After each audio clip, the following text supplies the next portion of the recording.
Bonjour abonnés de la revue de presse d'Africa TV, l'un des points forts de l'actualité sur le continent ce vendredi, la visite du président du Front populaire ivoirien Pascal Affi-N'Guessan au président de la commission de dialogue vérité et réconciliation Charles Konan Banny. Le président du FPI a rendu visite jeudi au président de la CDVR Charles Konan Banny.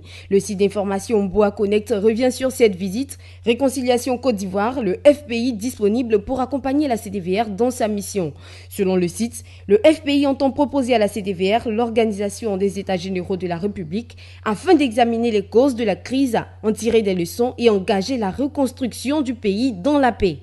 Au Niger, le géant du nucléaire français Areva, accusé d'opérer au nord du pays au mépris des lois nationales. Le site panafricain Jeune Afrique écrit « Des Nigérians manifestent à Niamey contre le groupe français Areva ». Plusieurs centaines de personnes ont manifesté jeudi contre le groupe français. Selon le site, ces manifestants s'interrogent sur la sincérité du gouvernement français et son ministre délégué au développement Pascal Quentin, qui avait appuyé et qualifié de légitimes les demandes nigériennes. Au Mali, le site MaliWeb parle de la trahison de Mohamed VI. Selon le site, tout serait parti de la présence de Mohamed VI à la cérémonie d'investiture du président Ibrahim Boubacar Keïta. Le roi du Maroc avait promis de former dans son pays 500 imams maliens. Une décision que l'opinion publique malienne avait considérée comme une tentative de favoriser le rite malékite au détriment du wahhabisme, deux courants de l'islam. Toujours selon le site, cette décision de Mohamed VI constitue une poignée dans le dos de Ibeka, d'autant plus que le 29 janvier dernier, le monarque marocain accueillait dans son palais les leaders du MNLA,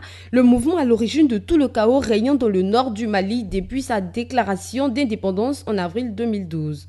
Nul doute que le président malien verra l'initiative du Maroc comme un geste inamical au moment où il sollicite la médiation d'Alger dans sa quête d'une solution au problème de l'Azawad. Terminons avec le Maroc, un nouveau drame de l'immigration, 7 cadavres repêchés, comme l'écrit le site marocain Menara. Les opérations de sauvetage ont également permis de secourir 13 personnes blessées qui tentaient par la nage d'accéder au préside occupé de Ceuta. Le parquet compétent a été saisi de cette affaire. Ce drame montre une fois de plus les risques pris par les candidats à l'immigration clandestine au péril de leur vie.